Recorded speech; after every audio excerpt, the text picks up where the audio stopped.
ওম নমঃ শিবায়।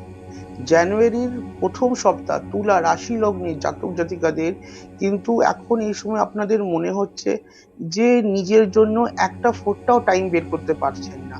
এত কাজের চাপ, এত কিছু করতে হচ্ছে, এত কাজ কখন করব, এই ফিলিংটা কিন্তু এই সপ্তাহে কি আমি বলবো জানুয়ারি মাসটাতেই কিন্তু এই ফিলিং থাকবে।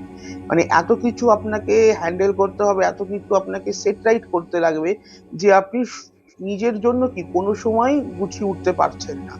এই সময় কিন্তু একটা ভ্রমণের যোগ আছে, আর আপনার মনেরও ইচ্ছা করছে একটু ঘুরে আসতে। ঘুরে আসুন, ভালো লাগবে মনটা। এই এই এই সপ্তাহে কিন্তু আপনাদের একটা মানে আমি বলবো যে স্পিরিচুয়ালি বা আপনার ভাগ্যের ক্ষেত্রে দেখবেন একটা কিন্তু বিশাল বড় কিছু একটা প্রাপ্তি হবে। ভাগ্যের ক্ষেত্রে স্পিরিচুয়ালি কিন্তু একটা বিশাল বড় প্রাপ্তি হবে, কিন্তু এই সপ্তাহতেই কিন্তু একটা বিশাল বড় যোগ আছে যেখানে আপনার কিন্তু মানি রিলেটেড স্ক্যাম বা ফ্রড হওয়ার কিন্তু বড় চান্স আছে। তো অনলাইন কিছু ট্রান্সফার করছেন, অনলাইন কিছু করছেন, একটু সাবধানে এই সপ্তাহটা করবেন। করে ইনভেস্টমেন্ট করতে হলে নেক্সট সপ্তাহে করবেন, এই সপ্তাহে কিন্তু ইনভেস্টমেন্ট করবেন না। ওম নমঃ শিবায়।